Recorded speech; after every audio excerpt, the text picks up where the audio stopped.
In this video, I'm going to show you how to add reviews to Shopify.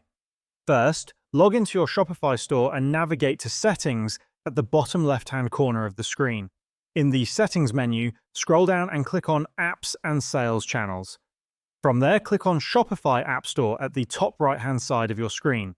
Once you're in the App Store, use the search bar at the top to search for Trust Shop and hit Enter.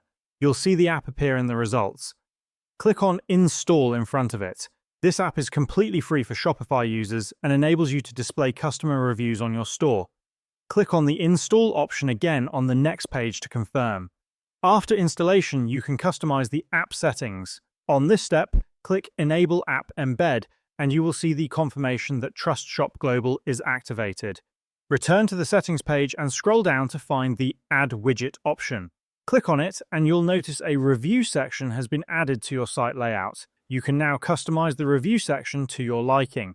Once you're happy with the setup, click Save at the top right corner of your screen. To confirm the changes, visit your live store and refresh the page. You should now see a dedicated customer review section. While there may be no reviews at first, any future customer reviews will appear here automatically, and that's how you can add reviews to Shopify.